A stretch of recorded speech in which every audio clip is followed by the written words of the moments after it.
Hi hello guys friends, ಇವತ್ತು ನಾನು ಮಾಡ್ತಾ ಇದ್ದೀನಿ ತುಂಬ ದಿವಸದ ನಂತರ ನಾನು ಇವತ್ತಿಗೆ ಈ ವ್ಲಾಗನ್ನು ಹಾಕ್ತಾ ಇದ್ದೇನೆ. ತುಂಬ ದಿನ ರೆಸಿಪಿ ಎಲ್ಲ ಹಾಕದೆ ಇವತ್ತೊಂದು ನನ್ನ ಮಗಳ ಬರ್ಡೇ ಇದ್ದಿದ್ದರಿಂದ ರೆಸಿಪಿ ಹಾಕೋಣ ಅಂತ ಹಾಕ್ತಾ ಇದ್ದೇನೆ.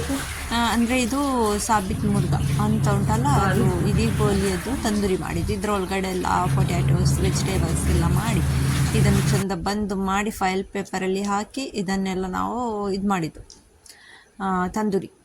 ಅದಕ್ಕೀಗ ಮಸಾಲೆ ಎಲ್ಲ ಹೇಗೆ ಹಾಕೋದಂತ ನೋಡ್ಕೊಂಡು ಬರೋಣ. ಈಗ ಅದು ಕೋಳಿಯನ್ನೆಲ್ಲ ಚೆನ್ನಾಗಿ ತೊಳೆದು ಅಲ್ಲಿ ಸೈಡಲ್ಲಿ ಇಟ್ಟಿದ್ದೇನೆ. ಈಗ ಇದು ಮಿರ್ಚಿ ಪೌಡರ್ ಅಂದರೆ ಮೆಣಸಿನ ಹುಡಿ ಹಾಕ್ತಾ ಇದ್ದೇನೆ. ಖಾರ ಎಲ್ಲ ಎಷ್ಟು ಬೇಕು ನಿಮ್ಮ ಲೆಕ್ಕದಲ್ಲಿ ಹಾಕ್ಕೊಳ್ಳಿ. ಆಮೇಲೆ ಮೆಣಸಿನ ಹುಡಿ ಸ್ವಲ್ಪ ಜಾಸ್ತಿ ಹಾಕ್ತಾ ಇದ್ದೇನೆ. ಇದು ಇಡೀಗೆ ನೋಡಿ ಈ ಥರ ವಾಶ್ ಮಾಡಿ ಇಟ್ಟಿದ್ದೇನೆ ನಾನು. ಇದನ್ನೀಗ ನಾನು ಮಧ್ಯ ಮಧ್ಯದಲ್ಲಿ ಕಟ್ಟು ಕೊಡಬೇಕು, ಮೀನಿಗೆಲ್ಲ ಹೇಗೆ ಕಟ್ ಕೊಡ್ತೇವೆ ಅದೇ ಥರ.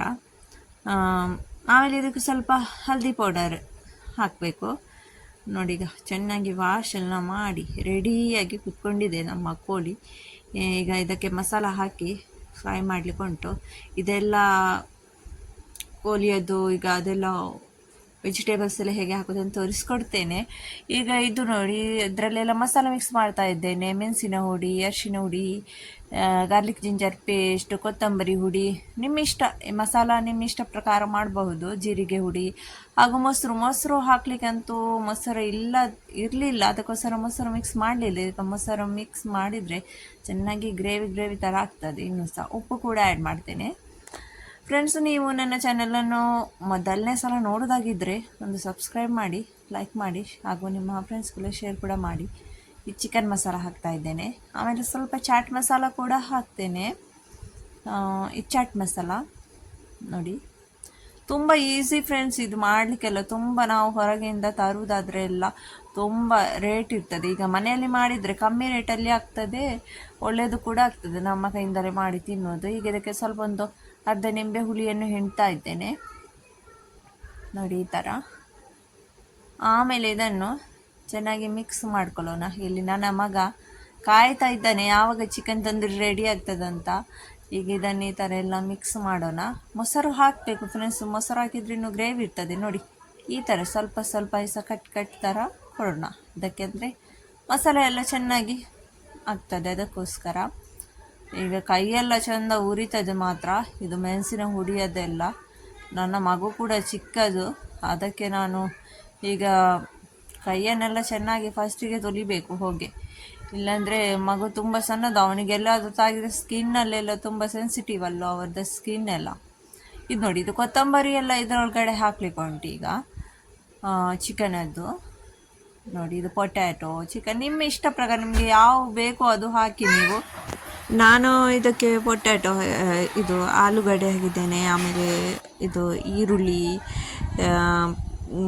ಕ್ಯಾಬೇಜ್, ಕೊತ್ತಂಬರಿ, ಪುದೀನ ಸೊಪ್ಪು ಇದೆಲ್ಲ ಹಾಕಿ ಚೆನ್ನಾಗಿ ಇದನ್ನು ಈ ಥರ ಹೊಲಿಬೇಕು. ಅಂದರೆ ಬಂದ್ ಮಾಡಬೇಕು ನೋಡಿ, ಈ ಥರ ಸ್ಟಿಚ್ ಹಾಕಿ ಹೀಗೆ ಬಂದ್ ಮಾಡಿದ್ರೆಲ್ಲ ಮತ್ತೆ ಅದು ಬೀಳುವುದಿಲ್ಲ. ಇಲ್ಲಾಂದರೆ ಎಲ್ಲ ವೆಜಿಟೇಬಲ್ಸ್ ಎಲ್ಲ ಬೇರೆ ಆಗ್ತದೆ. ಈ ಥರ ನಾನು ಬಂದ್ ಮಾಡಿದ್ದೇನೆ. ಈಗ ಒಂದು ಫೈಲ್ ಪೇಪರ್ ತಗೊಳ್ಳೋಣ. ಆ ಫೈಲ್ ಪೇಪರಲ್ಲಿ ಎಲ್ಲ ಇದನ್ನು ಚೆನ್ನಾಗಿ ಸುತ್ತಬೇಕು ನೋಡಿ, ಈ ಥರ ಇಟ್ಟು. ಈ ಮಸಾಲೆ ಎಲ್ಲ ಸ್ವಲ್ಪ ಮೇಲೆ ಹಾಕ್ಕೊಳ್ಳೋಣ, ಸ್ವಲ್ಪ ಇದ್ದದ್ದೆಲ್ಲ ಮಸಾಲೆ ಎಲ್ಲ ಚೆನ್ನಾಗಿ ಮ್ಯಾರಿನೇಟ್ ಆಗಿದೆ ನೋಡಿ. ಈಗ ಇದನ್ನು ಈ ಥರ ಸುತ್ತೋಣ. ಇದನ್ನು ಅಂದರೆ ಇದರಲ್ಲಿ ಇಡಬೇಕು, ಕೊಯ್ಲಾ ಹೇಳ್ತಾರಲ್ವ, ಏನಂತಾರೆ ಅಂತ ಗೊತ್ತಾಗ್ತಾ ಇಲ್ಲ ಅದಕ್ಕೆ. ನಾವು ನೋಡಿ, ನಾನು ಕರೆಂಟಲ್ಲಿ ಇಡ್ತಾ ಇದ್ದೇನೆ. ಈಗ ನೀವು ಗ್ಯಾಸಲ್ಲಿ ಕೂಡ ಇಡ್ಬೋದು. ಇದನ್ನು ಚೆನ್ನಾಗಿ ಸುತ್ತಬೇಕು, ಅಡ್ಡ ಬಿಡ್ಡ ಎಲ್ಲ ಅದನ್ನು ಚೆನ್ನಾಗಿ ಪ್ಯಾಕ್ ಮಾಡಿ ಬಿಡಬೇಕು ನೋಡಿ. ಈ ಥರ ಪ್ಯಾಕ್ ಮಾಡಬೇಕು ನೋಡಿ.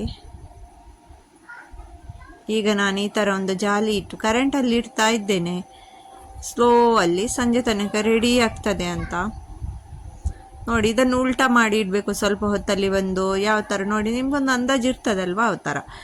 ಈಗ ನೋಡಿ, ಈಗ ರೆಡಿಯಾಗಿದೆ ನಮ್ಮ ಚಿಕನ್ ತಂದೂರಿ. ನೋಡಿ ಎಂತ ಬೇಯ್ದಿದೆ ಗೊತ್ತುಂಟಾ, ಎಷ್ಟು ಬೇಯ್ದಿದೆ ಅಂದರೆ ಈ ಥರ ಮುಟ್ಟುವಾಗನೇ ಎಲ್ಲ ಬೇರೆ ಆಗ್ತಾ ಉಂಟು ನೋಡಿ. ಈಗ ನೋಡಿ, ಇದು ಅದರದ್ದು ನೋಡಿ ಎಷ್ಟು ಚಂದ. ಬಟಾಟೆ ಎಲ್ಲ ಎಂತ ಬೇಯ್ದಿದೆ, ಮಸ್ತಾಗಿದೆ. ನೀವೊಮ್ಮೆ ಟ್ರೈ ಮಾಡಿ ಫ್ರೆಂಡ್ಸ್, ತುಂಬ ಈಸಿ, ಏನು ಸಹ ಕೆಲಸ ಇಲ್ಲ. ಫಟಾಫಟ ಅಂತ ಇದು ರೆಡಿ ಆಗ್ತದೆ. ಖಾಲಿ ಮಸಾಲ ಹಾಕಿ ಇಟ್ಟುಬಿಟ್ರೆ ಸಾಕು. ನೋಡಿ ಫಾಯಿಲ್ ಪೇಪರಲ್ಲಿ ಈ ಥರ ಎಲ್ಲ ಇಟ್ಟರೆ ನಿಮಗೆ ಇನ್ನೂ ಕಾಯಬೇಕಂತ ಇದ್ದರೆ ಸ್ವಲ್ಪ ಇದರ ಮೇಲೆ ಮಸ್ಕ ಇಲ್ಲಾಂದರೆ ಎಣ್ಣೆ ಸಹ ಹಾಕಬೇಕು ಪ್ಯಾಕ್ ಮಾಡುವಾಗ. ಅದು ನನ್ನೊಟ್ಟಿಗೆ ಮಿಸ್ ಆಗಿದೆ ಆಯಿತಾ. ಇನ್ನೊಮ್ಮೆ ನೆಕ್ಸ್ಟ್ ವಿಡಿಯೋದಲ್ಲಿ ಸಿಕ್ಕೋಣ.